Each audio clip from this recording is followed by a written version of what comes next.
For more than 70 years, the Yoruba people killed themselves in a series of civil wars that weakened the Yoruba country and fueled the slave trade. Of all the civil wars, the Kiriji War, which was fought for 16 years in the latter part of the 19th century, was the longest.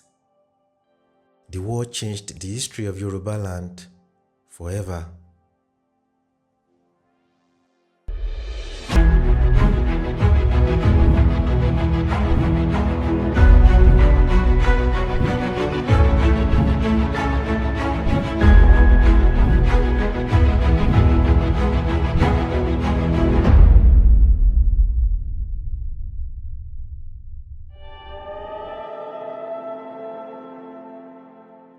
The decline of the Oyo Empire in the early 1800s led to a series of civil wars between different states in Yoruba land, with Ibadan emerging as the most dominant.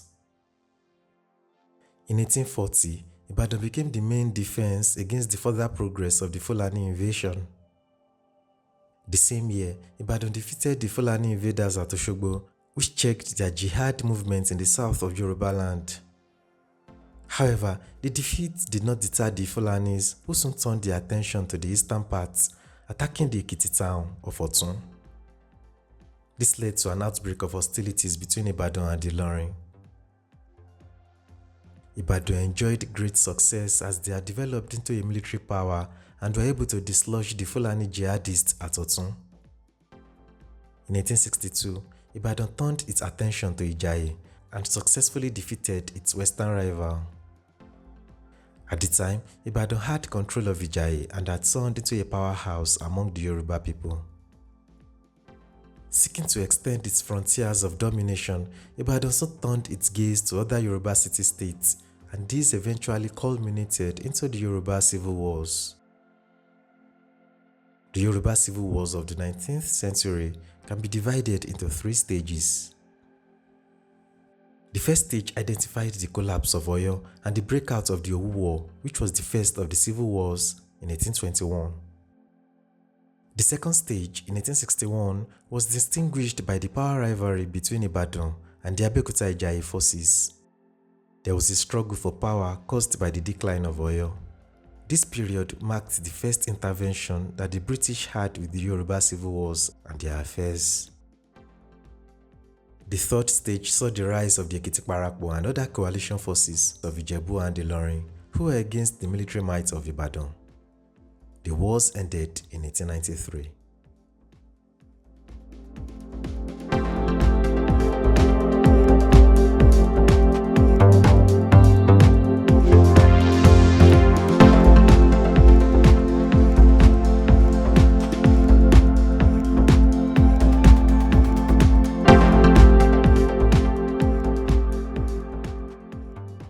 To check the excesses of the Fulanis in Ilorin and to stop any further encroachment, Ibadan and Ijaye had the responsibility from Alaafin Atiba to provide the needed security for the other city-states. Ijaye protected Yoruba towns in the western provinces, while Ibadan protected the towns in the eastern regions. In 1840, Ibadan defeated the Fulani invaders at Oshogbo, slaughtered them all the way to Ofa near Ilorin, and captured their horses, which they eventually used as food. Afterwards, in 1862, Ibadan defeated Ijaye after the death of Kunrami. Several battles fought by the Ibadan against the towns of Ekiti and Ijesha were punitive. The wars were to bring independent towns under the authority of Ibadan. By 1877, Ibadan had brought almost all the Yoruba states under the authority of the Alaafin. Ibadan's presence in the towns was represented by its messengers. Their administration was marked by ruthlessness and oppression. The eastern region had become a ground to obtain and draw in slaves for the Ibadan soldiers. A newly installed military commander in Ibadan proved himself by embarking on military expeditions. The war loots were used to increase their wealth, and the captives were made as slaves and used to boost their armies. The people of Ijesha and Ekiti found their subjective behavior towards their towns unacceptable. They appealed to the Ààrẹ Ọ̀nà Kakanfò, Muhammadu Latosha, to check the excesses of the messengers, but the subjective treatment continued.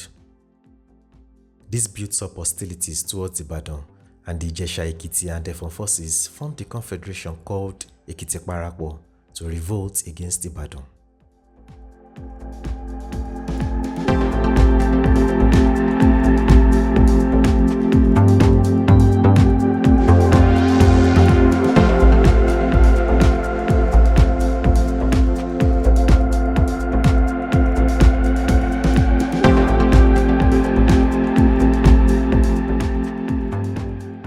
The first contact between Ibadan and the Eastern Yoruba forces was between Ibadan and Ekiti.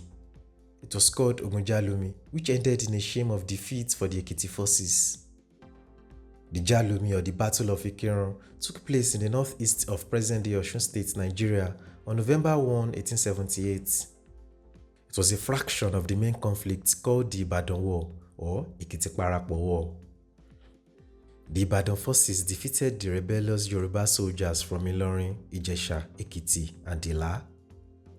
This defeat led the Ekiti to call on Ogedengbe, a tall, fiery fellow, for assistance.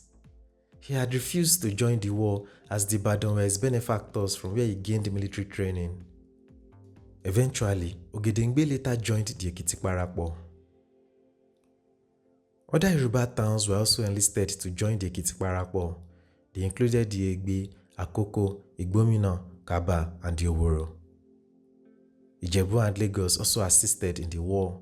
They went against the Western Yoruba Ibadan and its allies like the Modakeke, the Ofa, and Oyo dominions on the Ibadan side. The Civil War was a long, bitter one, which was said to have lasted for 16 years with severe casualties on both sides.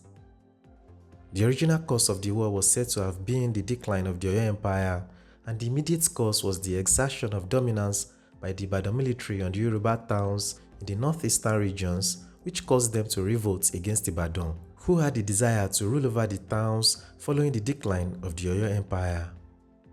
The use of European weapons contributed to the outcomes of the Yoruba Civil Wars in the 19th century. The Ijebu in the Owu War first made use of firearms. They took advantage of their control of the trade routes to Lagos to acquire these European guns. The fall of Owu was attributed to the lack of European firearms by the defenders. Guns were scarce in the first half of the 19th century. It was weapons like swords, axes, and spears that were used in battle.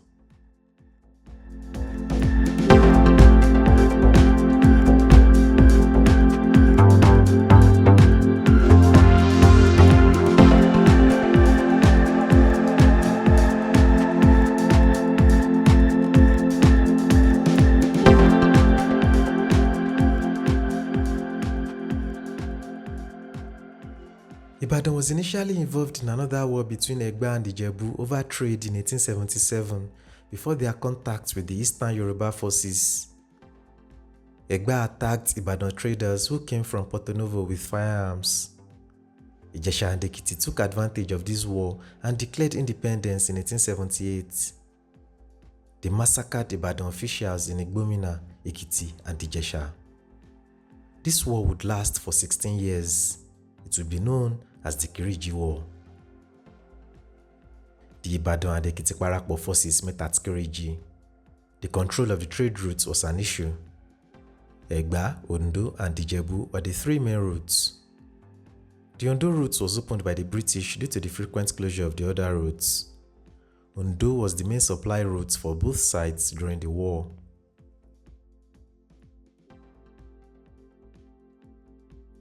With a change in the course of the war, the Ekiti Parapọ̀ soon gained the advantage. They got arms and ammunition from Brazil returnees and other Yoruba people outside the country who supported their quest. They were also supplied with powerful rifles and guns which gave them an edge over Ibadan. Ibadan faced devastating effects due to the new weapons. If they had not acquired modern weapons from the Ijebu coast, they would have lost the war. Ibadan also faced many difficulties during the war. Apart from how well equipped in weaponry the Ekiti Parapọ̀ forces were, they also had to fight on 5 fronts. 1. In the south against Egba. 2. In the same south against Ijebu.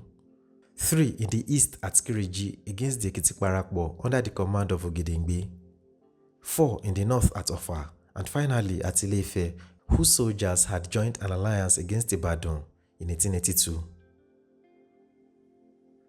Despite the disadvantage that the Ibadan forces faced, the 5 fronts could not defeat them. The British colonialists then intervened with interest in trade during the period of the scramble and partitioning of Africa.